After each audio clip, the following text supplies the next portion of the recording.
Hello, and welcome to the podcast, a living library of resiliency, where we have creative conversations. It's a journey involving discussions to process resiliency, an exchange of discovery and healing, and talks among friends to open ears and eyes. Please reach out to me if you'd like to be a guest. I'm your host, Rhiannon Barry, a visual artist, social worker, community-minded wellness program developer, psychology student, and wellness retreat coordinator. I have a diploma in community service work, studied journalism communications, and am currently pursuing psychotherapy and art therapy certification. Join me and my special co-hosts and guests as we share stories and exchange energy and mutual respect with individuals from all walks of life. Today, my co-host is longtime friend and former colleague Melenie Neamtz. Melanie grew up in Niagara with a single mother, and in hindsight, she was living in poverty and moving a lot. Still, she was an only child and had the fortune of spending all school breaks with her grandmother up in Dorset, Ontario. She went to Barry for school and settled there for several years before a one-year adventure to Japan. She started working in the not-for-profit world and realized that helping others was something she loved to do.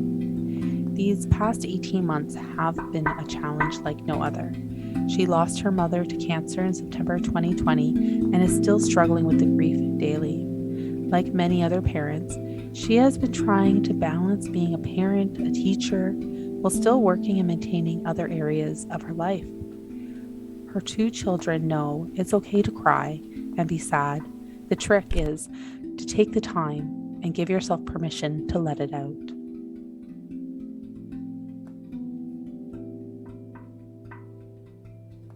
Episode 7, Walking Without Shape, the Inner Mist of My Mind. Kimberley is an influential feminine force. She supports women from all over the world with her writing and wellness business called Retro Scripts. As a young Black girl, Kimberley was the target of a racist school bully who inflicted demeaning, verbal, and demoralizing physical abuse. Home wasn't precisely a war-free zone either. With a bully at school and one at home, she didn't know where to turn for help. She reached out to an adult at school. It resulted in increased guilt, shame, and fear of authority. Join our heartfelt conversation where she recalls her experience growing up in the town's only family of color, having been confronted by police for a crime she didn't commit in grade 4. Hear the stories that still make her shake thinking about them.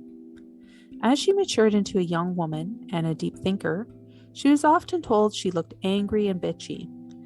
In response, she pretended for those judgmental people and wore a more appropriate mask. It took years for her to shake the harsh experience of youth and early adulthood and to develop a love for the skin she is in and the person she continues to be.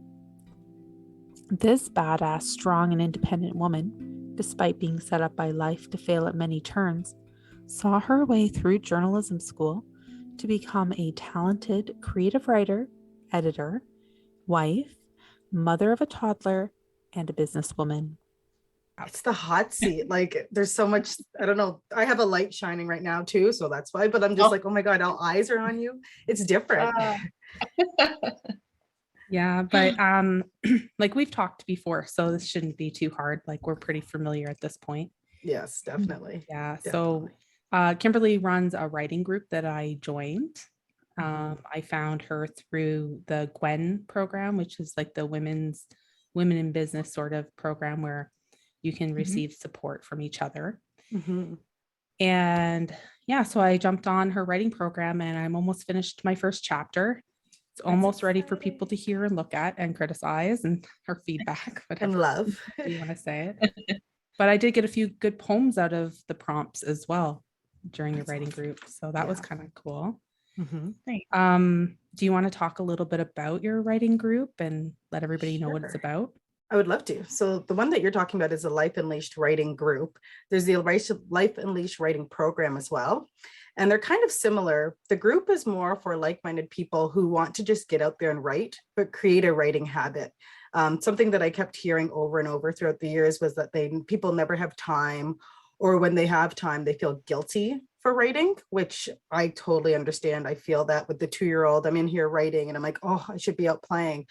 But what I tried to do was create a time that is dedicated just for writing and connecting with other writers, where you don't have to feel that guilt. It's on your calendar. It's a to-do kind of thing. So it's just something you have to check off. And it's just a time for you to explore.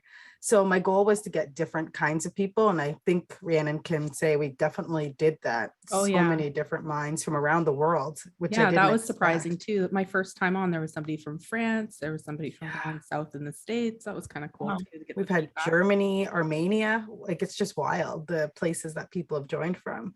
But what I've noticed is that we don't all think the same. And I love that. I think that's so fascinating. So obviously I'm British, I'm from England. So like that British dry humor, I kind of crave it sometimes. And I think you've noticed in the class, sometimes people say things and you can see people's faces like, oh my God, but other people, it's just totally normal. So it makes me giggle and laugh. Yeah, I got that actually. I kind of fell into a trap of that because I had thought I had insulted somebody Yes. when I was giving them yes. advice, and I was like, oh, because they kind of disappeared, but really they had just had a meeting, but I wasn't aware of that. I Yeah. was like, did they just disappear because I said that? No. And then afterwards I found out, no, she was like totally just like loved the advice. And like, so I read it completely wrong, but it's like a cultural difference too, I think. Yeah, but I loved that. Like, I thought it was so interesting. First, I love that you reached out and apologized, because I've never had anyone really do that. Even though I didn't know what was going on, when you explained it all, I was like, oh, that is so interesting. So now I look for those kinds of things. But also it does show the divide that we have with humor, with etiquette, all those kind of things. And it's not that you did anything wrong or anybody's done anything wrong. It's just getting to know each other's customs and terms and that kind of stuff. So it taught, I think, us a lot. I didn't tell anybody about it, but I wish I could, just because it's such a learning moment. Yeah. And then by telling people about it, they might be like, should I have been like insulted by that? So I'm happy you didn't. Yeah. No, I wouldn't breach that confidentiality, but I thought it was amazing. Yeah. So that was kind of cool. So tell us about your like longer program. Yeah. So my longer program is the Life Unleashed Writing program, and it's 8 weeks long. And each week we learn about a different aspect of writing. So there's journaling, there's poetry, there's myths and fantasy, there's documentation, there's just all different ones. But we kind of begin with a meditation or breathing exercise. I've kind of revamped them a little bit to really fit for writers. I've found, speaking to writers, there's like a specific kind of mindset that people have, and we don't always protect ourselves. We're like the deeper thinkers. We're the people that kind of go off on a tangent, and I almost picture it like floating away in space, and we just need something to pull us back in again. So the breathing exercise that we do at the beginning is to show you exactly what it is, get you set up, but so you can do it on your own as well. Then we move into prompts. So the prompts are really interesting. Right now I'm in the middle of doing the Life Unleashed New Beginnings, and it's all surrounded around the pandemic and kind of coming to terms with whatever feelings you have. I think there's a lot of sadness, there's a lot of grief, there's a lot of fear, but there's also a lot of people who are enjoying this time, and they have the ability to kind of step back and do what they want to do, but it feels wrong. So we're just exploring whatever feelings you have with the writing prompts and with the learning aspect as well. So I've tried to blend creativity with learning about writing as well. It's going really, it's fun. Like, I love it. And I think people love it as well. It's the feedback I'm getting. So yeah. That's awesome. And I'm sure it picked up during the pandemic too, when people had a little bit more time during the shutdowns. Yeah, more time. And I think people reached for the creativity side of things. We were very structured, I think, from what I've heard from others, very structured. You have to go to work, you have to do this. But with free time, people reached for creative outlets, the art, all that. So I think people who thought they could never write and thought they kind of sucked at it, were bad at it or whatever, they just opened their minds and took a chance and discovered they like it. So it's awesome. Yeah, I think great. Melanie can attest to that too, getting creative during that time and making awesome. time, especially with her little ones. Yes. We've done a lot of art over the last 18 months. But the funny part is that you had to become even more creative simply because you couldn't get products anymore. Yes. With COVID. Exactly. We did the same thing, Melanie, with my daughter, and like, because I couldn't, ordering on Amazon took forever for a little bit there. So we made paint out of like beets and out of vegetable skins and stuff. And it worked. And like, it was good because she could eat it. Like, I didn't have to freak out or anything when she put it in her mouth. Yeah. Absolutely. I didn't get that creative. I had a lot of supplies, but just, recycling even just to Yeah. make different things. And yeah, it was definitely interesting to see what they could come up with.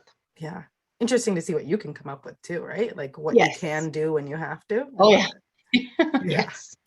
Yeah. And I think that because I didn't have younger children, I had a lot of time to focus on me Yeah. and developing my own creativity. Yes. Whether it was like painting or developing programs for like other creatives to participate in too. And then as well, like writing again. I hadn't written creatively in a long time. Yeah. Yeah. Mhm. It's hard. It's hard when you're juggling a lot of things as well. Like, especially as moms. I speak about moms a lot because I am female, obviously, and that's what I identify as. But I feel like we have this mental load where like we just stack everything up and we want to make sure everything's taken care of. So to sit down and just write, it's like, oh, that's something you can brush off your list. But like you just said, Rhiannon, this gave you the time and the space to actually do it. So hopefully you can incorporate it when everything starts up again and keep it going. Yeah, I think, there is a lot on my plate right now. And when I first joined, remember I was saying, I'm so sick of writing for school.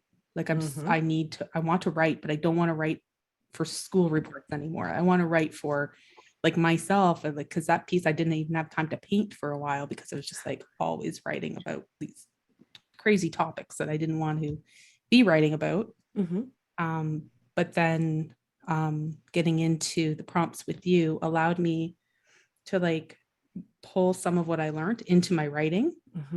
And if I hadn't have taken a break for my brain to sort of like relax and just have like a free flow of writing, those two pieces wouldn't have come together for me. Yeah. I'm so happy they did. Yeah. So it was like, it's good timing, but it was just like I needed a break, but I still wanted to write. It was weird.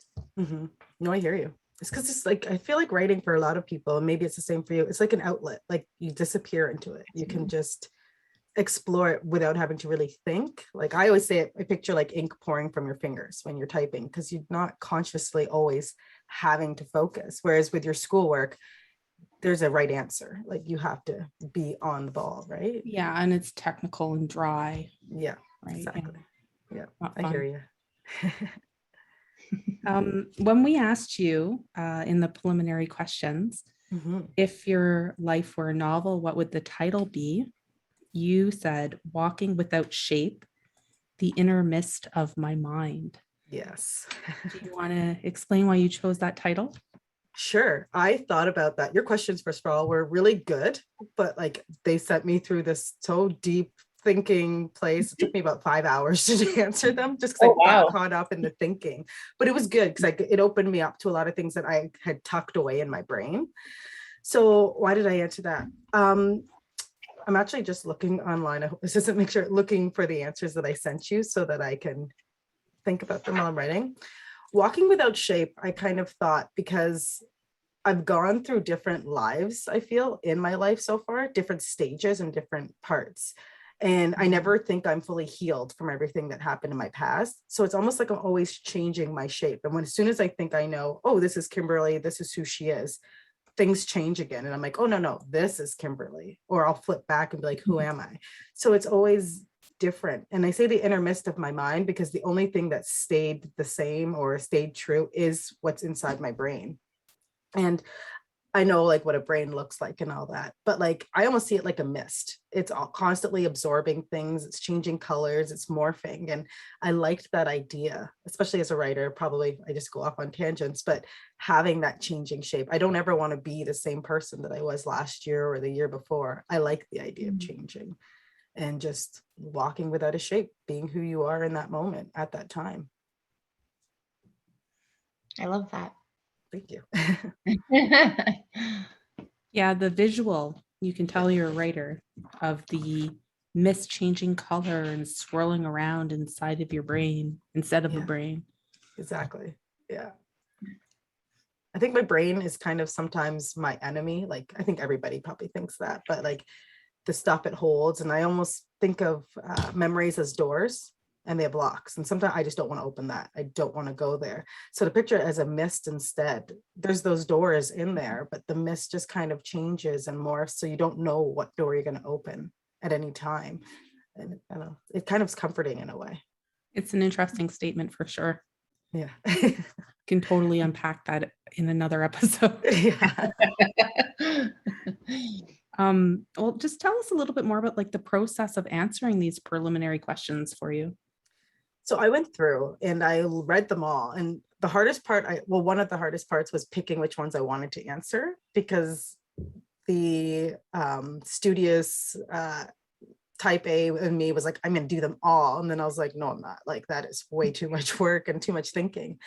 But then I was like, what do I have to say? So I kind of combined it with my business and with my life. And my business is here because of things that have happened in my life, and it's a reflection. So I was like, how can I share my story with you guys in a way that highlights what I truly feel and truly kind of harp all the time and try to push? And so those are the questions that I answered, and I tried to answer as truthful as I can. At first I was kind of like, what do I edit out? What do I keep for myself? But I'm always saying to my classes and everything, be open, push yourself, push your boundaries, don't be afraid. So, and I asked that of people in my podcast as well. Please just tell your story, like maybe obviously respect your boundaries, but push yourself a bit. So I did the same thing when I was answering the questions. Well, thanks for answering authentically. No problem. Yeah, it's great. I really liked the term badass that you use in your sessions, but also just in your speech when I've been talking with you before.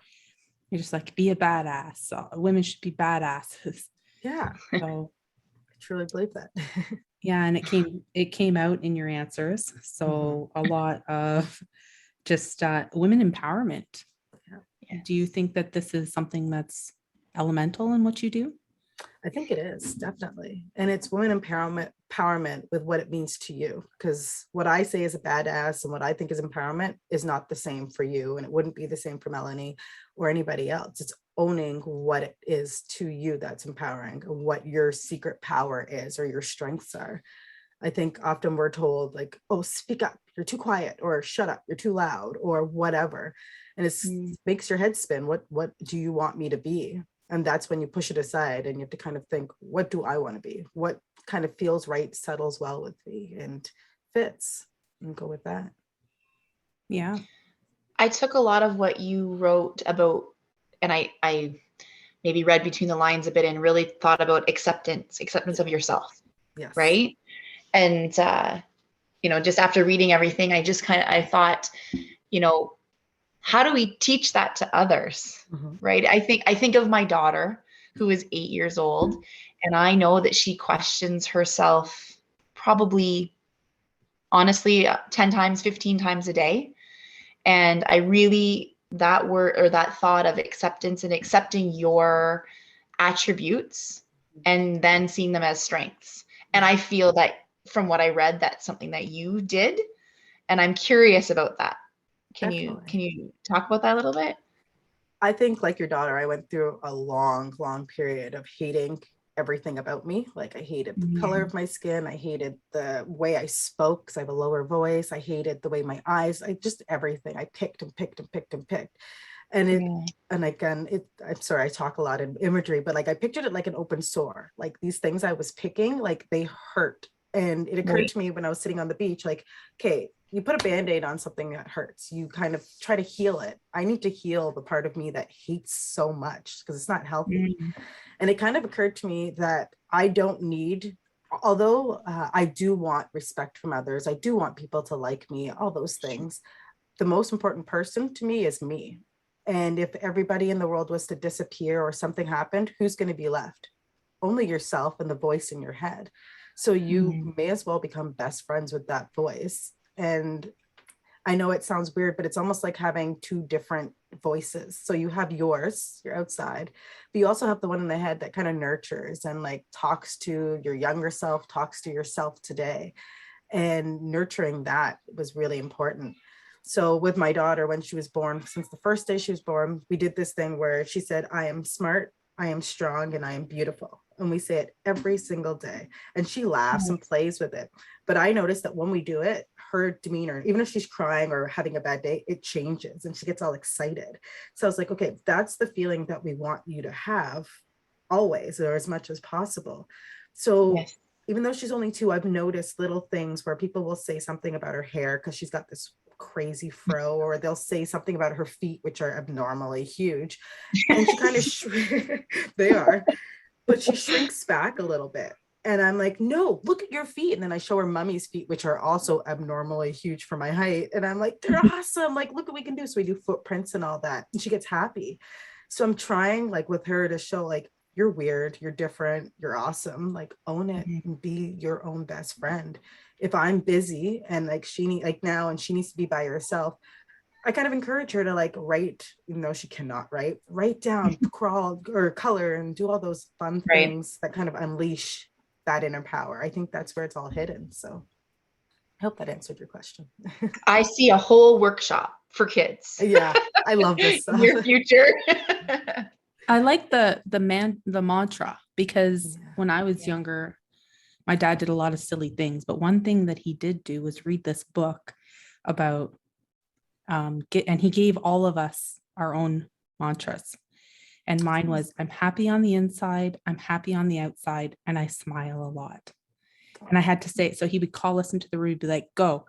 And of course, the older kids had these like really long ones to the point where they hated it, right? But mine was super easy. So it stuck in my head, right? And it was something that I carried with me. Like even now, sometimes like people will say silly things and I'll be like, just repeat after me. And I'll say it as sort of like a sarcastic thing. But I like the idea of that because it does help, like, especially when you're like a young kid. Happy on the inside, I'm happy on the outside, and I smile a lot. I love that. Yeah. Love it. It's important to remember. Yeah. Yeah. It's great. When I was reading through your answers, the topic of mental health came up, and I wanted to explore it a little bit with you, especially now that we've all gone through this long period of social restrictions, and people have been talking more about their depression and anxiety, and maybe even their trauma and PTSD. Yeah. And I noticed here that you had mentioned that you did struggle with depression at some points of your life. And I wanted to know if that came up again during this period in COVID and how you dealt with it, or if it didn't, maybe just talk a little bit about your experience throughout your life. That's deep. So I think it did and it didn't at the same time. It came up in a different way. So I started first of all, in the beginning of COVID, I liked having the time to just be by myself. I'm much of an introvert. Like I like talking and I can do all this on the screen, but to be in a crowded room of people, I just feel it. Like I can feel the energy and it's a lot of overwhelm. So at first I was like celebrating. Now I don't have to go to the networking meetings in person. I don't have to do all those things. But then I started to realize I almost was shifting back to the person I was when I was single and alone and didn't have friends and family and all that. And it was kind of like sliding back into those feelings, even though I wasn't single or alone. And I had to kind of sit and see why those feelings were coming up. And I realized it was boundaries. So I'm a big boundaries person, but I'm also big at like letting my boundaries just get stomped all over. And when I was first going through my depression, and I think I wrote about sitting on the beach and really reflecting, and there was one path I could take, I ended up putting up this like metaphorical wall around myself and just didn't let anything in and nothing out. And it was healthy at the time because I just needed that space. But now it's not healthy because I have a child, I have a wife, I have friends, and I have people that rely on me, but I also have things I want to share. So when that wall started to be put up at the beginning of COVID, I was like, okay, this is scary. What am I missing? And I realized, like you, Rhiannon, I wasn't doing the creative writing anymore. I write a ton for my business. I write a ton for other people, but I wasn't doing that kind of exploration that I love to do and just writing about whatever comes to my mind. And usually what comes to my mind is something that's happened in the past and I'm working through, but I just hadn't done that for almost 2 years since I had my daughter. So then now that I've started to get back more into it, it's almost like redefining and refinding who you are again, and or who you are this time. So it's really helped. It's interesting how deep everybody got during that, or a large majority of people were forced to sort of reflect during that time. Yeah. And maybe realize that they weren't as healed as they perhaps thought they were. And I don't think I don't think I'll ever be cured or healed or whatever it is. I can get to the best that I can, but I'm going to slip, and I know I'm going to slip, or I'm going to go leaps and bounds and come back again. It's like a journey, right? You're constantly ebbing and flowing, going with it. Yeah.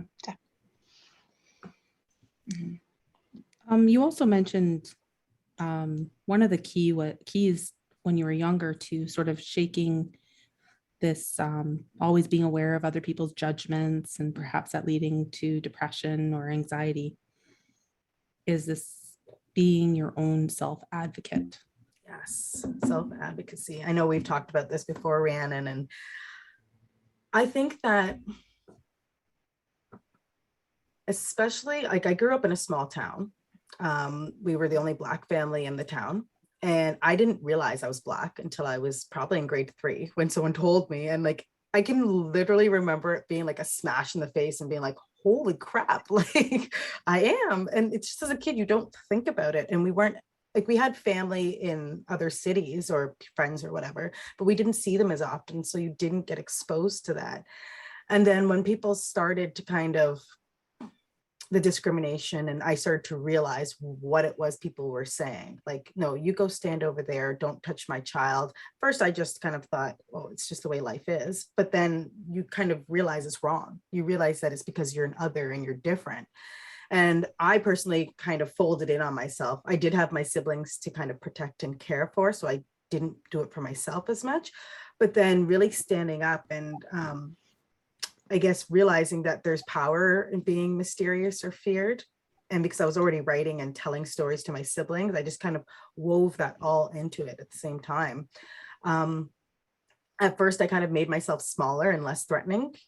I can vividly remember, and I hope it's okay if I share a story, but when Sure, yeah. I was in grade 5, it was either grade 4 or grade 5, there was a girl who bullied me. Like, she would threatened to color my eyeballs black so nobody would ever find me in the dark. She rubbed dog poop in my face, like every day would beat me up. And at the time I was just starting out as a fighter, because I became an MMA fighter later on in life, but we were in the gym. But we were always told, if you ever use your martial arts outside the ring, that's it. My dad was my coach and he said, you're never doing it again. So yeah, I just didn't fight back. I just kind of shrink away. After getting my butt kicked, I'd go tell the teacher, and the teacher would be like, oh, so what can you do to make this better? What can you do to kind of stop this? And I was like, I don't know. Like, I haven't done anything to cause it. So one day, a police officer walked in the class with the principal and said in front of the whole class, why did you strangle the girl who was bullying me? And I was like, I didn't. I've been here in class. And they said, no, last night. I said, I didn't. Like, it wasn't me. And they just kept saying, yes, you did. Why did you do it? Why did you do it? And I could like feel everybody watching me. And I was like, what the hell? So I think the teacher was like, okay, this is kind of becoming inappropriate. Let's take it into the hallway. And they said that at 8 o'clock that night, I had gone to her house and I had tried to strangle her in her doorway. And I was like, 8 o'clock, I was in bed. Like, at that time, and I still am, I get up at 5 a.m. I go to bed super early. And I said, it wasn't me. Well, it turned out that it was a girl in high school. So I'm grade 4 or grade 5. It was another Black girl in high school, a couple towns over, who had also been bullied, went and did that. But the principal ended up saying, well, you can see why we made the mistake. You guys do look alike. And at the time, I just kind of shrugged it off and was like, okay, like, I'm going back to class. But now as an older person, or in my teen years, when I thought about it, I start shaking and be like, what the hell? Like, that's not okay. And that's left such an imprint on my brain now. And growing up, like, I would, as soon as I'd see someone of power, I'd just kind of stand there and be like, it wasn't like I didn't do anything. I swear to God. Like, you have that backup, that feeling. But I kind of learned as well, like, after that, I can remember being like, screw this. I don't care if I'm going to get in trouble. I did end up getting in a fist fight with that girl and she never bullied me again.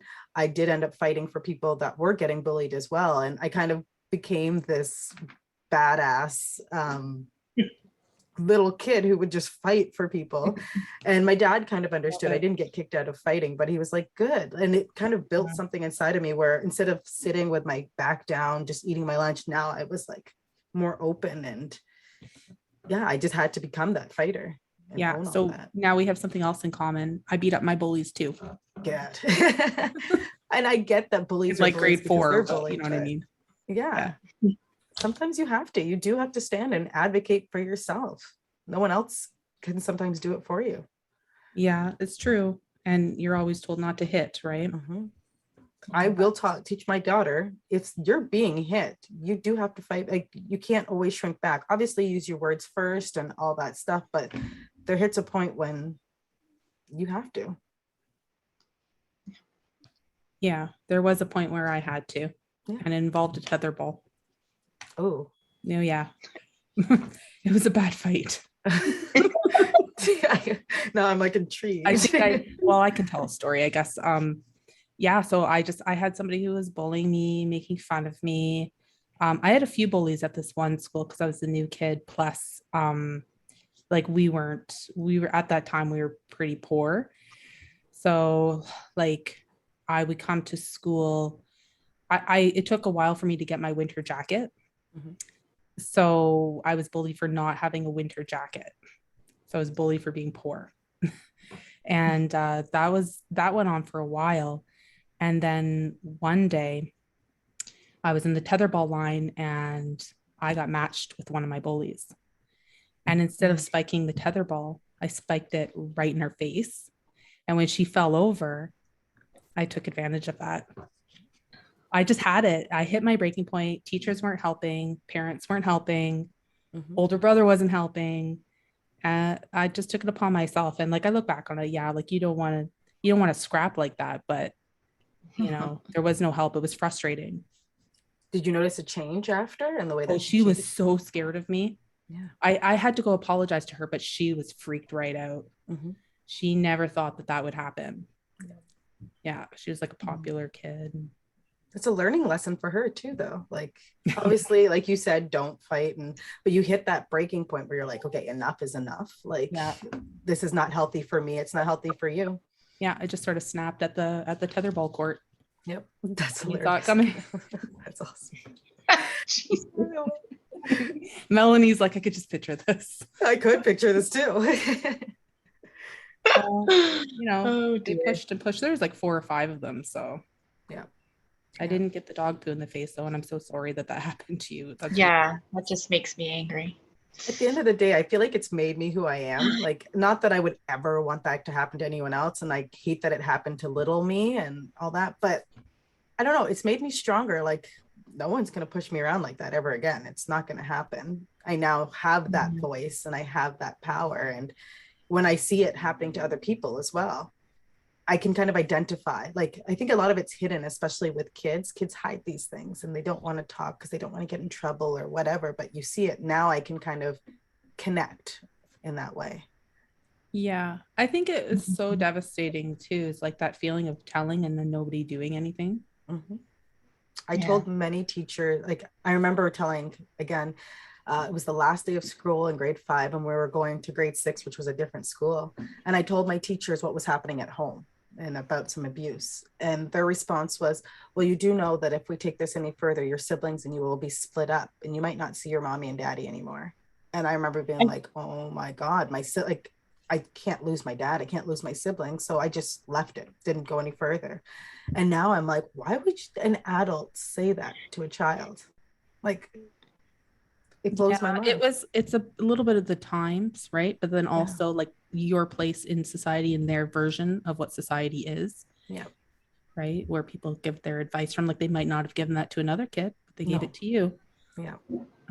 I had a similar speech when we we had something happen and we got all pulled into a fax office. And right before they came in, my older brother gave us that speech. He said, you know,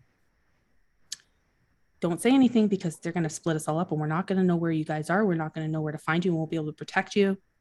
But yeah, we got a similar speech. And when I look back on that, I think, I don't know if that was the right advice to give us, you know, but I don't know what would have happened in those other places. Exactly. It's like that other path. Scary. Yeah. Yeah. Yeah. Similar backgrounds, you and I. Definitely. I think that's why we connect very well. Yeah, I think so. Do you want to talk a little bit about, like, I think a lot of your background has shaped your view of hope? Because I did ask you in the questions about hope, and I was intrigued by your answer. Yeah. Most So people are like, "Oh, hope means this," but you took it in a completely different direction. I think I took it in a different direction because this question came up when I was in university, and I cannot even remember the assignment or the class, but it was about hope. And we have the hope for the future. I can't even remember why, but I remember being like, oh, like that word, like it's just, it's not dirty. And I know for everybody, it's something different. But for me, I didn't have hope. Like I always hoped that somebody would save me as a kid. I hoped that I could become this person that was flourishing and beautiful. And I wanted the long hair, all these things I hoped for, and none of them happened. And it wasn't until I kind of took ownership of my life and thought about growth and manifestation and making things happen for myself. Even as a kid, I have my very first vision board on the wall. And as a kid, I used to put things on there, and there's like pictures of the singer Pink and motorcycles and all this stuff, because those are things I wanted to have happen. And if I look at it, a lot of the stuff I put up there came to be because I made it happen and because I followed my gut and followed those posters. And as my life was like unfolding, hope held me back because I'd always be like, oh, I hope that I get accepted to university or this university, or I hope that I become captain of this, and it would never happen. But if I said something like, you know what, I will be the captain of my rugby team, which happened because I worked towards it, or if I hope, or I believe I'm going to go make it into this university that I want to go to in a writing program, and I made that happen. We didn't have the money for it. We like it was never going to be a thing, but I worked my ass off, 3 jobs, like everything I could do to get there, and it happened. So I just feel like hoping, and maybe it's wrong, but hoping, Maybe just replacing the word hope with I, instead of I hope, it's I will. I will. Yeah. So it's that word to me is just, it gives me that feeling in my gut. It's icky, and I just need to open my own pathways, my own doorways. Yeah, well, I think hope. Oh, sorry. No, go ahead. I was just going to say, hope does open you up to it's a possibility, right? Like it's not a for sure. Mm-hmm. So that kind of, if you are making it happen, or if you decide this, I want this, then you want it and it's going to happen. And if you use the word hope, then it's still optional, right? It takes, exactly. I can see that. And I feel like it's a word that's used a lot in random sentences. So like, it's not positive, it's not negative. It's just the there. writer. Yeah. I hope that you never do that again. Well, you can hope, but I might do it or I might not. Like, it's just so wishy-washy. But if you said something like, you will never do that again. Okay, I won't, because now I'm kind of like, oh, I did something. You know what I mean? Like, it's just that feeling. Right. I think I overanalyze a lot of things. Well, hope can also be like a shame thing, right? Like, I hope you never do that again. That's basically like, where is that coming from? Is that coming from wanting to shame the person into not doing it again? Mm-hmm. Or is it like a legit conversation? Like, this is why you won't do it again. Yeah, exactly. Yeah. And it's the imagery that it brings up, because if I remember, do you remember those shows with, is it Sarah McLachlan, where she would talk about the animals and it was really sad? Oh, yeah, click. Yeah. And, or there was the UNICEF show, all those commercials, the word hope was always tied to them. And as, because we grew up in that time when they were always on the commercials. That's hilarious. That's I was just going to tie it to Catholic guilt. But I didn't want to go there, but I think you're going there. I was. I am going. It's just what pops in your head. And then it's like this negative feeling because the animals are still needing to be saved. The kids in Africa, all those things still need to be solved. So hope, it didn't do anything. So yeah. Thoughts and prayers. Yeah, exactly. Let's do some action. Well, it was definitely an interesting and unique take on it from all the people who have filled in that question. So thanks for kind of expanding my mind on that, because for me, hope, has always been like a very positive word, but I can see where you're coming from. And I love that it's a positive word for you and for others. Like, and that's what I like about writing is there's so many different ways to take a sentence or a word nothing's right, nothing's wrong. It just is for you, whatever it is, right? So I love hearing other people's perspective of what they're thinking too. Yeah, and it comes down to English language, being that pig farmer dialect, right? And just being all over the freaking place and yep. ridiculous. The tone, every word has so many meanings. Yeah. And there's like 15 words for the same meaning, and it makes writing fun though, creative writing. It does. It definitely does. On that note, I need to ask you about or I want to comment on something as well. Sure. You referred to RBF. So that's an acronym that we all know as, or lots of us know as, that resting bitch face, right? And when you wrote about that, I could immediately relate to you, because I absolutely have that situation in my world. Yes. And it's actually a family trait that has been passed down for generations. And you made me think about it, and that impact on the impact of it on life, right? So I have many times, people think I'm angry or I'm not very friendly, because when I think, or when I'm in thought, or when I'm in doing something, I don't look like I'm happy because I'm concentrating. So I'm just curious if you can talk about that experience for yourself a little bit more. Yeah. So like I smile a lot now, especially when I'm having conversations like this, because I'm enjoying myself. But if you were to keep going and keep talking, my face would probably just morph into this like, and I'm not being rude. I'm not bored. I'm just like taking it all in. And there's so much going on like behind the scenes that I can't control what I look like. And I can remember like being young and people being like, smile. This is how you're going to get like into things. This is how people are going to like you. Smile. So I literally learned how to smile. I'm like, I had to work with my mouth and like curving and showing my teeth and being like, this is freaking weird. Like, why? So now my smile, I don't even feel like there's a difference between when I smile and my genuine smile. My genuine smile is probably a little scarier because I'm like just in the moment, like so happy. But when I have to sit there like this every time, I'm just like not focusing on what you're saying. I'm focusing on my face and the structure. Trying to put that mask on. So exactly. And I'm introspective. So like I like thinking and talking in my own head as you're talking, like just to process what's going on behind the scenes. And I can remember once I was listening to somebody and they're like, well, there's no point in talking to you anymore. And I was just like, wait, what happened? Well, you're obviously pissed off about what I'm saying. I was like, no, like I agree with you wholeheartedly. I was just understanding and like thinking about what you were saying so I could comment back. And they were just so put off by my face. And I was like, this is a problem if people won't talk to me.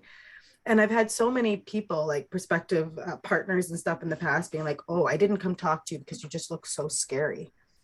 And I was just like, okay, what about me scared? You just look intimidating.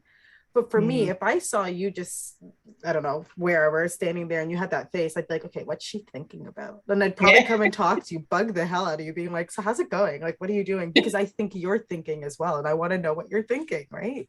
Yeah, right. Melanie does a lot of thinking, for sure. Love it. And like, it's so interesting when people think like the things, like, why are you thinking what you're thinking? Even if I don't agree with it, I'm like, oh, where did this come from? Because there's a whole path that leads to probably a moment in your life that kind of blossomed it, right? And that's where I want to get to. So yeah, resting bitch face is an issue. I mean, it's helped me in the rugby world on the field. People were terrified. And I was like, okay, I'll take it. I'm not scary. I'm more afraid of you right now. But yeah, if this is going to work to my advantage, or walking down the street. But I just think people should be able to be who they are. Like, if you're happy, be happy. If you've got that bright, sun-shining face, awesome. But don't try to control my face for your benefit.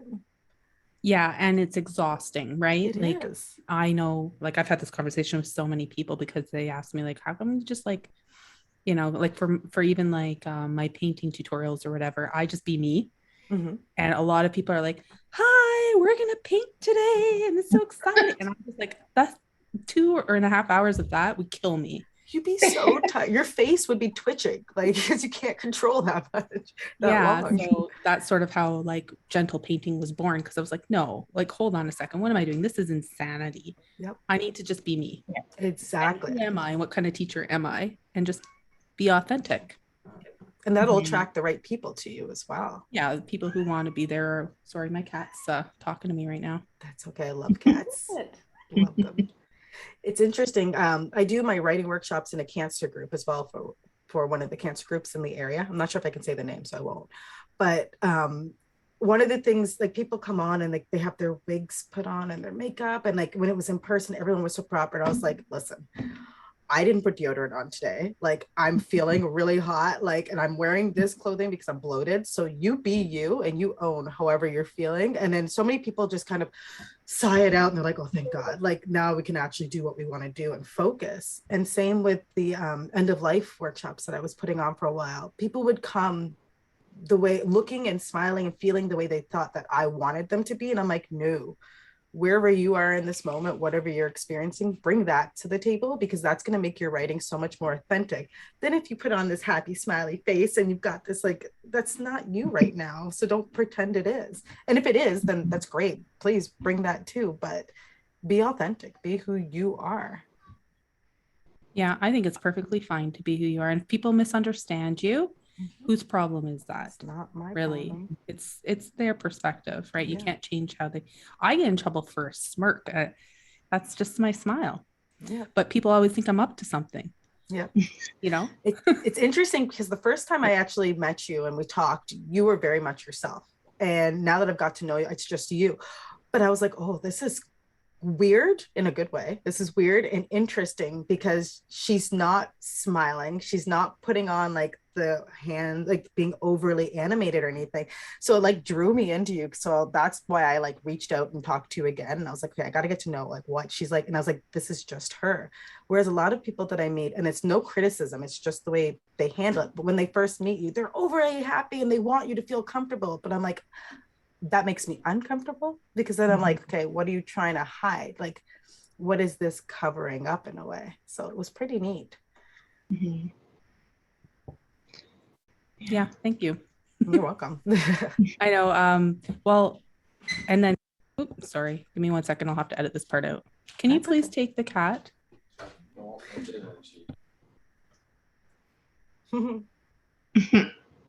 I'm shocked no one's banging on my door, so I'm happy this is not happening to me. Yeah, my son's not here, because if he was, he would not stop talking. So. Yeah. I kind of love that though, when I'm doing videos and doing talks with people. I'm like, oh, I get to background into your life. Who's there? What's happening? Yeah. What are you really? My son has this. He has this tendency to come and sit on my. He wants to sit on my lap whenever I'm on a Zoom meeting, and he's like obsessed with the camera. So he'll take his finger in, and he's like, "Oh, look at that!" I'm just like, "Oh dear." I love that. That's cute. Yeah, wanted there's a time and a place. Right. Yeah. See, like, you guys have kids, and I have a cat. I've got 3 cats and a dog. I don't know how this is so calm right now. Yeah. I'm not going to say very much because I'll jinx it, right? No. Yeah. Exactly.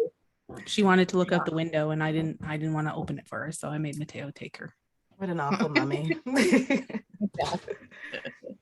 It is what it is. So where were we? I'm sorry. Oh, we were talking about when we first met. Yeah. Yes. And the resting bitch face and the way you are. I like when people just are the way they are. Don't fake it. And working, because I worked in hospice care for 5 years, and I'll end up going back there eventually because I loved it so much. But when people are at the end of their lives, like the end of their journey, I feel like a lot of realness comes out. Like, you see people's true shades if they're able to still communicate and show it all. But I think even if you were the biggest a-hole or just the rudest person, I love that authenticity still comes out. And I like when people go out as they are, right? Don't be fake, especially not in those moments. Yeah. Yeah, you're definitely going to see the realness come out at the end of life. Mm-hmm. For sure. Yeah. There's nothing left to hide. Well, maybe for some people, but.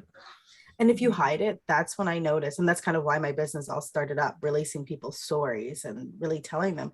If you hide it, it's so much harder to pass on, because you're still like have those claws and you're constricted and you're holding it on. Whereas if you just tell, you almost like just sigh it all out and then just go, right?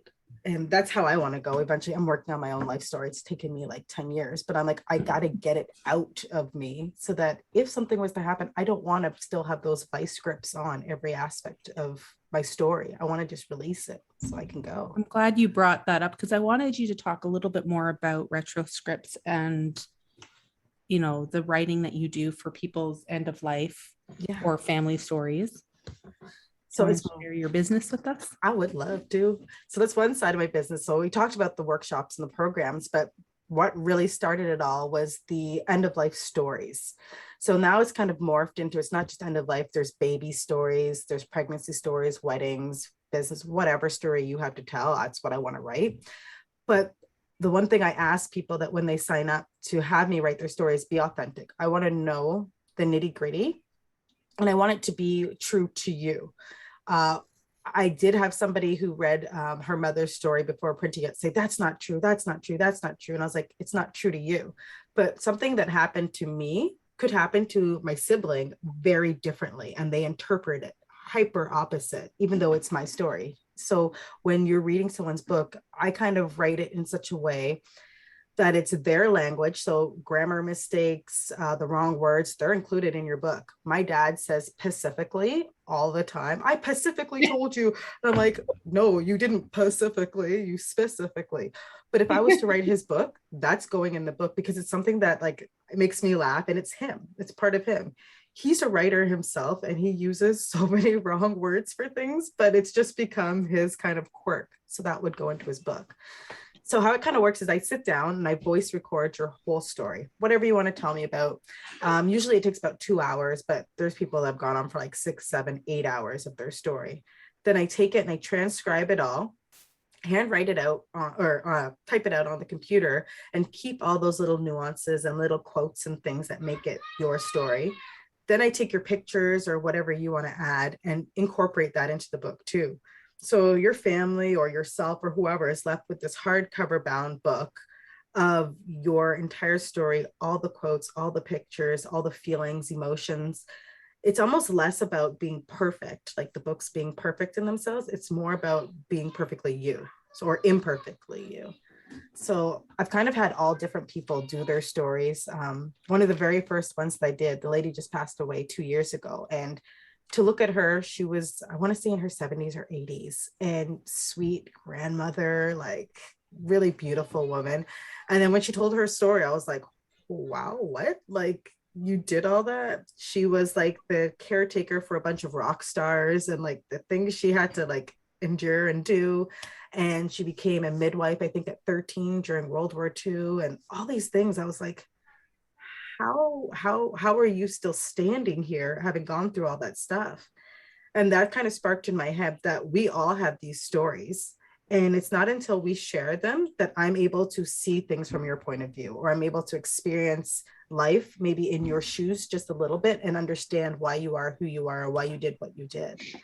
And I think that's huge. We don't do that enough. Like it really bothers me that we don't do that enough. And we look at each other and we put each other in boxes and you belong over here, you belong, and it's totally wrong.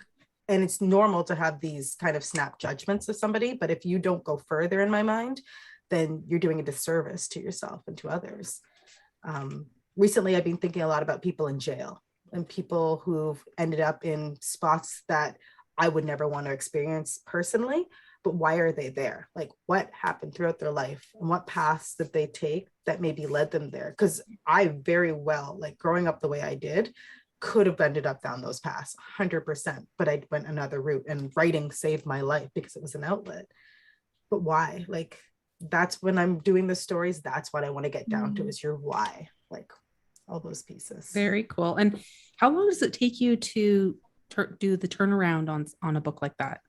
It depends. I did one 2 years ago for a gentleman who was dying and I did it in 3 weeks, which was like, I didn't sleep, eat or anything for 3 weeks, but another one has taken 4 years and I'm still working on it. So it all depends on the person themselves. If somebody's at the end of life, obviously I want to get that done. Like I want you to see it before you go. And unfortunately it's happened a few times where they haven't, but the experience was there. Some people, they're just very, I'm going to say controlling, for lack of a better word, and that's okay. That's just the way they are. So they want their book to be exactly the way they picture it in their mind. And I'll work with you on that. We'll do it. We'll make it out. Yeah. And it'll work out. And how much do you charge for something like that? So the base price is $950, and that includes the 2 hours of voice recording, your transcription, the pictures, the books. I come and pick up the pictures and scan them. So I edit them a little bit. So a lot of the older pictures are grainy, like, you know, those yellow pictures where you can barely see. So I can kind of bring that back a little bit so you can see it better in the book. And then there's other extra add-ons. So this is kind of funny, actually. And I think, Rhiannon, you'd like it. A lot of people now I'm finding are wanting to control their funerals. So the pictures that are used, the images for the wake and all that. So I had one lady say, it's my life. I don't want anyone picking out pictures of me. I know what pictures they're going to pick, and that's not really me. And she was super spunky, quirky. So as part of one of my packages, I offer a slideshow with music that you want, with maybe some of the highlight quotes and words. So we worked on that. So when she passed away, some of the things that she wrote, I wouldn't have written in there or had people read, but it was her, and she went out with her truth. So I was like, that's fantastic. That's awesome. It should be. Yeah. I would totally love to set that up for myself. Right. I would too. You know, family go through your boxes and your picture albums and, you know, I wasn't quite sure. Like when my grandmother passed, we pulled out like 22 pictures or something. We did she wanted a backyard blowout, sort of like with liquor, and she's Scottish. She just wanted a celebration of life. I love that. But yeah, some of the pictures I was like, really? To my like uncle or my aunts, I'm like, really, that one? You know? Exactly. But yeah, like if she had her choice, I feel like she probably would have been pretty picky about which ones we used in the end. Yeah. And I feel like that's magical in itself, like seeing what she wanted. There's a connection there, right? Oh yeah. The aspect I like that service, actually. Have you advertised that? Advertising is not my strong suit. I'm not gonna lie. I do try, but it's just getting all the information out there. I find is very hard because there is a lot of information that goes into these. And I've been doing videos more lately because everyone's saying when I talk and explain this, the emotion comes out. And not everyone, when you're writing, unfortunately, you can't always convey that same emotion with the facts. So I'm exploring that a little bit more. Yeah. I think approaching like a funeral home and asking them to put it in the package or a pamphlet on the desk there of the services.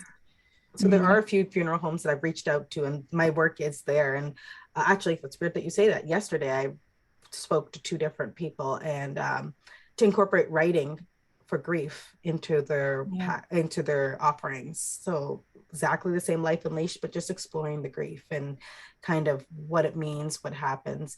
And then with, because death and dying for me is something that I kind of like. I know it's morbid and it's weird, but it's something we're all going to go through. It's part of life. Yeah. And working in the hospital, like we try to avoid it and we pretend it's not there. And it's weird because everything dies. And there's a sense that even in life, when we're living, parts of you die, and like images of you and all that kind of stuff.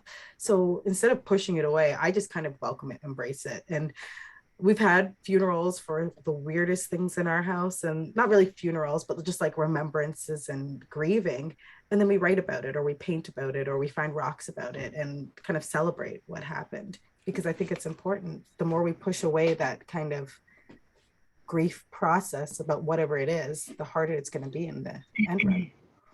Yeah, our culture over here, like at least in this part of the world, doesn't really deal with like death in a very positive way. It doesn't prepare you're not prepared by cultural norms, I guess. Exactly. Especially in the Niagara region. Melanie, I don't know if you're in the Niagara region or not. Yes, I am. Yeah. Well, we have a high population of elderly. And what's going to happen over the next 10 years is there's going to be many deaths. And it's not me being morbid or like threatening or anything, but it's going to happen. And I feel like there's a lot of kids who don't always get to experience it in a positive way. And that creates that fear. And it kind of grows with us as we get older. So we fear death. And I don't know, I kind of gave up on fearing death a long time ago, and it opened up my ability to appreciate things more and enjoy people more, and enjoy things more. My brain is swirling right now, just so you know. Sorry. So just a couple things that come to mind. So first of all, you spoke about your grief the grief writing workshops or that process. And I think it would be really great if you could do something like that, especially for those of us who've lost people through COVID, because you haven't been able to grieve the way you would normally grieve someone. Definitely. So that's really something to consider. Mm-hmm. And the other thing is that I just curious about, you get to know people very closely, I guess is the word. I was able to do, I scrapbook. I've scrapbooked for many, many years. And I was able to do a scrapbook for someone. It was a gift. So a gentleman had passed away and she was his partner. And she wanted this to be created for his daughter. Mm-hmm. So she gave me literally a bag, or more than one, of just kind of life stuff, mostly career orientated, because they were both teachers. And so he had a very, he got awards and he was in newspaper articles. And so she gave it all to me literally in a bag. There was no organization to it whatsoever. And so it was my job to kind of go through it and organize it. And I just found that whole process, like I felt like I knew this man that I had never met ever, to be able to go through that process. And I did it for someone that I, never met, would never know. And I don't think that families have that opportunity to do that, right? I think of all the, like, literally, if there's probably 100 photo albums that are kind of in existence across my family. Yeah. And there's so many pictures in there that no one knows who they are. Yeah. So you doing this allows people to preserve some of that. Yep. Reconnect. I think it's a really amazing service that needs to be talked about. And yes, of course, at end of life, but wouldn't it be lovely if it could be done during life, so people could learn about one another earlier, so that it's not just as you've lost. That whole idea of giving your inheritance earlier. Yeah. Like give your story earlier too. Exactly. Yeah. Yeah, because that's sort of like trending now. Yeah, I'm very much like in tune with like I love nature, and I've talked about like I love doing like fire sessions and stuff like that. But I also believe that we're also made up of like our pasts, but also our ancestors' pasts and our family's past. And like there's just so much stuff that is entwined in you. And like if you think about it, as mothers, because all three of us are mothers, you held that child inside of you, but all the feelings and things that you had also were flowing through that child. So now they have that too. It's birthed into them. So by hearing your story and what you went, I almost feel like it releases a bit in them as well. And I wouldn't want to know all this after the person who birthed me is gone. I'd want to know about it now so I can understand being why I made with your children. Exactly. And even like my great whoever, I want to know who they are, because I've been told, and I don't know my family as well, like it's kind of hypocritical that I know none of my family history, but I want other people to know theirs. But I've been told that there's this lady, I think she would have been a great grandmother or something like that, who was very strong. She was tall, but she was a lot like me in the way that I think and the way that I act, my mannerisms. And I'm like, okay, so what then? And they're like, oh, I don't know. Like, that's all I know. I'm like, are you kidding me? Like, this could help me so much, like just navigate life. So there's like a lot of history that could be beneficial for people in the long run. Yeah, again, it's sort of like our society over here. We don't value our older people. We don't value their stories. It's almost like it takes somebody like you to go in there. Like with my grandfather, I have sat there and listened. Yeah. But I could send you in there instead. And I'm excited about that idea. Yeah. Right? Yeah. Excited about the idea, because I know there's so many more stories that he hasn't told me. Like I just found out that he was arrested when he was younger for having pot on him, and like had half a joint or something when he was 17. Like I've only found that out recently, and I'm like, wait, what else is there? Like well, you've told me enough, but I need to know more now. And we always look at elderly or like our parents even, or whoever, with this like lens where we're like, you're perfect, you're an older person, so you have never done any wrong in your life. But then you look at your own life and you're like, oh God, do you remember when I stole that chapstick from the store? Do you remember when this happened or whatever, right? You're like, you were alive. So why think that your parents or your grandparents were that way? Like, you got to know, I would want to know them as them, like their true essence of who they are. And they might even open up more to you coming in as like an outside family member. And, That's 100% accurate. Yeah, I found that. And I share, when I'm doing my recordings, I share bits about my life. So it's not just them telling me. It becomes a conversation. So if there's something I can connect with, I will share that piece because I want the person to feel comfortable enough to share. You need to know, like, in order to, it's almost like a respect thing. In order to relay information to me and open up, I have to relay information to them and open up as well. So it's a two-way street. So it's kind of neat. Yeah, very interesting. Okay, Go ahead. No, it just makes me think of the time that I realized that my uncle was born before my grandmother and grandfather were married. Before my uncle, like, I did the math in my head and they were pregnant when they got married. And that was the realization that I had. And it was just it was hilarious because of course no one told me that. Mm-hmm. But when I realized it, my grandmother, she had a lot to say at that point, but it makes me laugh. It's a funny thing. Yeah. So those types of things, can really be brought out by just having somebody.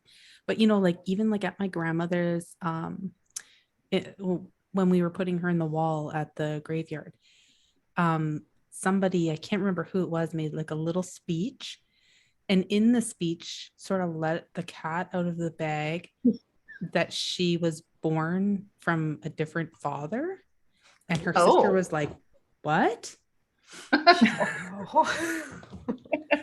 She hadn't put two and two together that my grandmother had a different last name because there was like, a 10-year difference. So while my grandmother was a teenager, they were just little kids loving their older sister, right? Yeah. But that was like a whole story that got lost somehow in that family. Wow. So I love secrets like that kind of come out. But it'd be cool if they came out before, because then your grandmother could have talked about it. Somebody asked her, like, didn't you ever question why she went to go live with her grandmother? No, didn't question it. Yeah. So why would you? Yeah. Why would you? Yep. But those types of stories, like, you're uncovering, and that's such a cool idea for a business. I love it. I have so many other ideas. Like, that's my problem. I think I have a lot of ideas, and then I'm like, oh, I got to do this, like shiny things. Let's go do it. But like, I'm like, calm down. Something that I love walking through the cemetery, Victoria Park Cemetery, just over on Queenston. And I take my daughter and we walk through it, and we've done it since she was born, and it's quiet. That's the main reason I go there, and there's not a lot of people, and the path is perfect.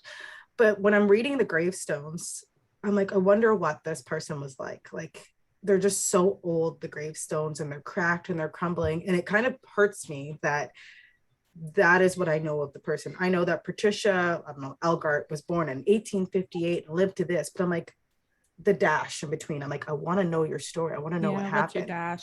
What's your dash? Mm-hmm. So I was like, it'd be so cool if I could meet with those family members and like get as much information and just have like a little podium or something where it speaks out of, so you can press a button and learn about what Patricia was like, or learn about what Kimberley was like. That's sort of like walking through the graveyard here on Drummond Hill. There's like plaques everywhere. Is there? Okay, I've not. Yeah, well, not on all of them. Some of the really old ones. My son actually like put one back up the other day because it fell over again. But we'll go through there, right? Nobody's in there, so it's a good place to go walking. But there's plaques, about some of these graves and the unknown soldier and things like that. It's a little bit more, touristy, I guess, or something. But but it's a similar idea. Like, you get to know a little bit about who's in there. Yeah, why not? And like, maybe it'll stop us from making mistakes that we're making today. Because I find that like, it's like cycle. We're still making all the mistakes, a lot of the mistakes that we made in the past. If you listen to those stories, you're like, oh, okay, this didn't work, so let's not do this. Let's do this instead. About your own personal life, I mean, as well. Like, just, I don't know. You need to know this stuff. Yeah, you seem really interested in history. Is that your favorite genre, or? No, I never read history normally. I like hearing history and talking about it, but I don't know. I like the story aspect, I guess. Okay, so what is your favorite genre? Oh God, I like murder mysteries if I'm writing or reading, or fantasy. Murder mysteries, I don't know why. I like reading that, but writing, it's more fantasy, but fantasy with truth in it. So yesterday, actually, I put on my Life Unleashed class, and the question I put out there was to look at a series of pictures. And I think I may have done this when you were in their class, Rhiannon, and identify a picture that speaks to you. For some reason, it's calling out to you. And then you pick an emotion that also is calling out to you, and write a story as it pertains to the pandemic, how you coped with the pandemic or how you are, or whatever. And so I actually did it with the class and was writing. And this story about a girl sitting in front of the fire and having the fire talk to her, and like she kind of revealed who she truly was on the inside, came out. And I was like, why? I was thinking to myself, this is actually what happened during the pandemic, but in a fantasy kind of platform. And I feel like people accept fantasy sometimes more than they do reality. Because if I was to sit here and tell you a whole story about how during the pandemic I lost myself and I found myself by going outside and exploring nature, yeah, you'd probably find it interesting. But if I was to paint it in such a picture where I'm sitting in front of the fire and the fire is yelling, "Who are you?" in my face, and as the fire touched my skin, I was transported to another part of my brain where I went through all the history of who I was. And when I came back, it was like I was rebirthed. You're more likely to be like, ooh, then what happened? Then what happened? Just straight out, right? yeah. Yeah. Just straight out reciting what's coming out of your brain as it's coming out, taking time to. Exactly. Yeah, I did. You did do one. I did see the one with the bears in the hot tub, I think. Yeah. And then there was one, a prompt of write a fantasy character, but not how they're usually portrayed. Yes. And that's how I started this new book that I'm working on. Very cool. Yeah. So Very I took cool. that prompt and ran with it. And that's exactly the idea, is to take a fantasy character, plug in pieces and parts of my life and other people's lives, but disguise them in such a way that they are these fantasy characters in a fantasy land. Yeah. So I'm taking pieces of my life, but I'm not naming names and I'm not pointing fingers. I'm not admitting to anything either. So no, it protects you, because you do have to protect yourself too. yeah. So what's your writing schedule like now? Like, do you get time to write? Yes, I'm very visual. You can probably see on the wall here, like I have all these boards and all these pieces of papers. I love lists. So I just actually mapped out exactly what I'm working on. And I have 6 books on the go. That sounds like a lot, but it's not, because I just switch from each one depending on my mood or what's going on in life. I get stuck on some, so I'll just go to something else. My dad and I are actually writing a book together, about a woman who tells people stories, and she uncovers a mystery. Somebody was murdered, and just how she uncovers this mystery. And we're tying in a character from one of his other books, a detective that comes in. So it's going to be a bit of an overlap.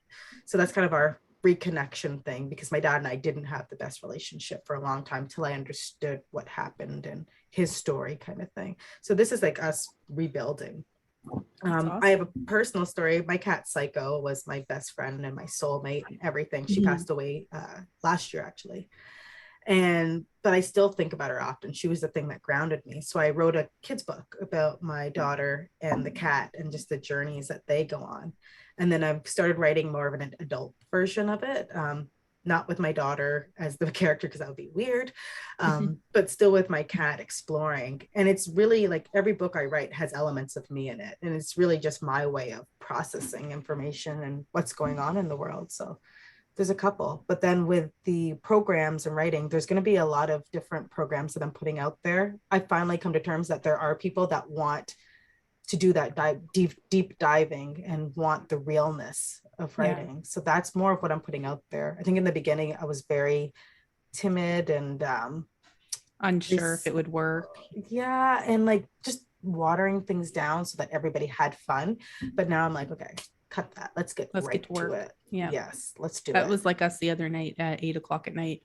Yeah. We wrote for like an hour together. Yeah. Last week, I think it was last week, and I thought that was so good. Like I felt, that's why I had trouble talking to you after. I was just so in it, like loving everything that I put down. Cut out time to write. It's hard. Exactly. Okay. I wanted to ask you about publishing. Yes. a lot of people are self-publishing now online. It seems very easy to publish. I have a lot of people that write to be on the podcast that say, oh, I'm published.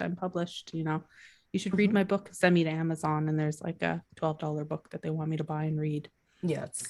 How lucrative is self-publishing right now? Do you know? I think it's pretty lucrative. This actually comes up because I teach. So I have that Untethered Words Components to Book Writing course that I teach. And it's a 9-week or 9-month course where you start from the concept and you birth your book. And I say birth because you truly are like creating this piece, and like your book is your baby. So we go through and we do like the writing, what goes into it. But when we get to the publishing part, that's always the part I not struggle, but cringe at, because there's a lot of opinions. Yeah. So whether you go the self-published or you use a publisher, it's up to you. It's up to your finances. It's up to like how much time you have. My dad, I helped publish all of his books, and we used a group called Lulu, which was very awesome, but it's expensive. Like if you're a person like me who's working on the side and just wants to get her work out there, it is worth it to do it yourself. So there's tons of different platforms that you can use. But I would say if you're going to publish your own work, the biggest part is connecting with your readers. Like you can put any book on Amazon and yes, you can buy it. But if I don't know you, trust you, or like I'm not interested in you, why would I buy your book? Right. So the people that I've seen that have self-published and have amazing Instagram accounts, and I'm not talking about pretty pictures or like that kind of thing. I'm like, what are you doing? Oh, today I went outside into this hiking, or I went hiking and I found this cool tree and blah, blah, blah, blah. Then I'm getting to know who you are, and I'm more likely to pick up your book, whatever your book is. It doesn't really matter. But the people that put their book out there and spend a ton of money, it might work for you, but in the long run, do you get the payout? Because you have to remember, even though a book's being sold for $12, that $12 doesn't always come all back to you. Amazon does hold on to a portion of that money, right? So yeah, that's how he afforded the rocket, no? Yeah, exactly, right? Go on a trip. But yeah, there's a lot that goes into it. So many layers. But whatever avenue a person takes, I'm like, make sure you're okay with it. It doesn't matter my opinion. It doesn't matter anybody else's opinion. Can you do it? And is it worth it for you? That's great advice. And thank you for sharing all your wisdom with us. No problem. That's one question's definitely rattling around in my head. What do I do when I'm done? Yeah. I still have to get through the tough editing. Yeah, I know. Remember I was talking, I said, when I'm like 50, I'll be ready because I'll have time. Right. No, I hear you. I hear you. Melanie, do you have any other questions for Kimberley? Before I don't think I have any more questions, but I will be in touch. Yeah, I'm excited. I'm excited. So I thought we would end with a fun little Who Did It Better authors version. And I hope that you know all of these authors. I'm not sure if you do, but Melanie, please join in and give your opinion as well. Sure. Okay, so the first one is in fantasy. So who did it better? J.K. Rowling or J.R.R. Tolkien? Tolkien. So Harry Potter or The Hobbit? Did you read The Hobbit, Melanie? I've never read The Hobbit, no. Oh, it's so good. It's a tough read. Okay. Somebody read it out loud to me actually in grade 6. Oh, yeah? Yeah. Mm-hmm. In the hallway outside the classroom during reading time. I really want to know what this book is all about, but I don't want to read it. Yeah. But yeah. So yeah, Hobbit's my vote too. Okay, in horror, Stephen King or Mary Shelley? Oh, that's tough. Because they're two different time periods. Yeah. It's a tie. Yeah. I've read both, actually, believe it or not. But it's not my favorite genre, so it's hard for me to give you an answer there. And I feel like Shelley, because I know the backstory of like how she wrote the book and all that. I'm like, oh, that is so cool. And then Stephen King, he's just amazing, like absolutely amazing. We'll say a tie. Yeah. Okay. Vampires. So Anne Rice or Stephanie Meyer? So that's Twilight.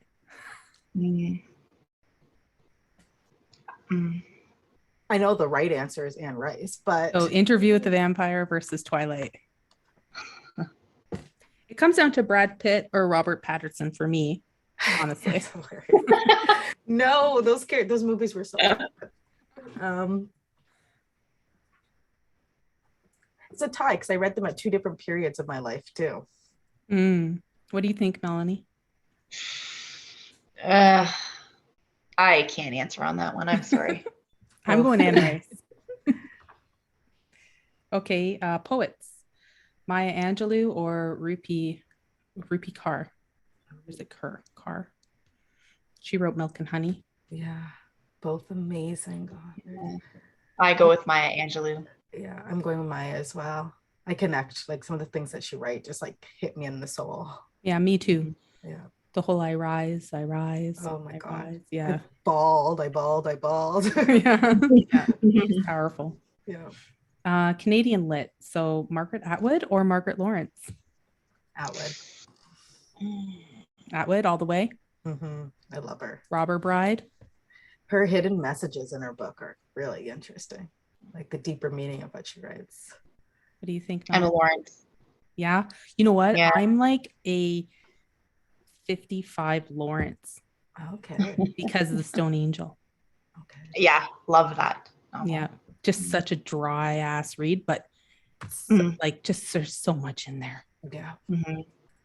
I shouldn't say that about her. I shouldn't say dry ass. It's not always a bad thing. No, that was the magic of the book, right? Right. Yeah. Okay, and then diaries. So Anne Frank or Go Ask Alice by Anonymous.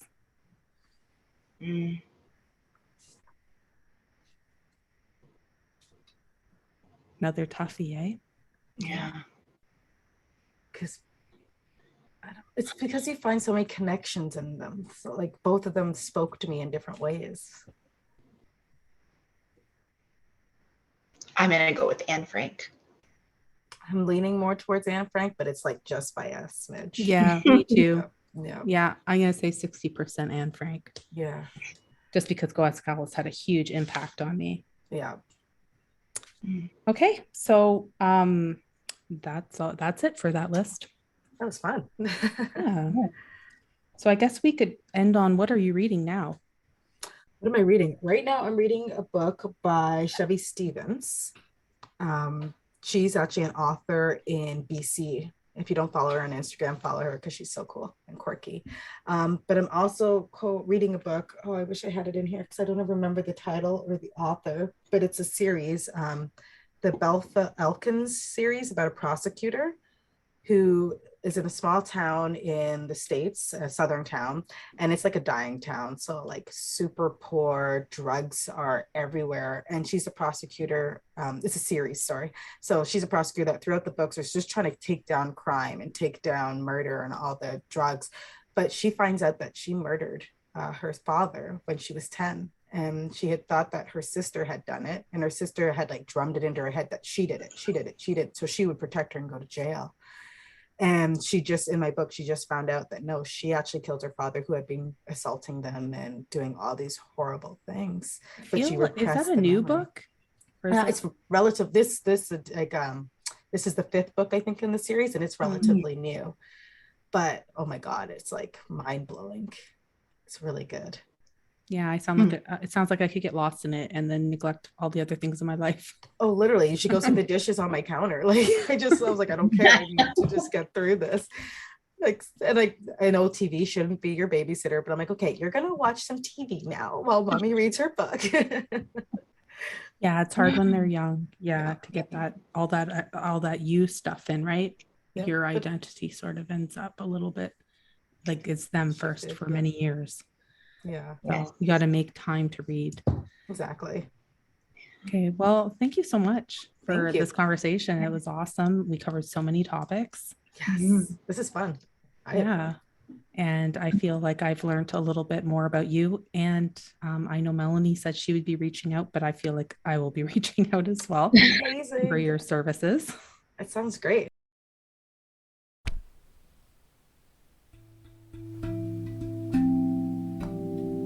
If you'd like to know more about Kimberley and her business Retro Scripts, the link is in the description. And if you'd like to know a little bit more about the wellness and art activities that I offer, you can visit me at bwhimsyartloft.ca, and that link is in the description as well.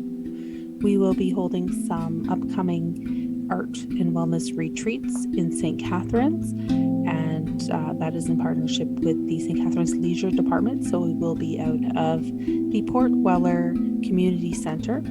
If you'd like to know a little bit more about that and how to sign up, please follow up with me at artbyrhiannonbarry@gmail.com. Thank you and have a great day.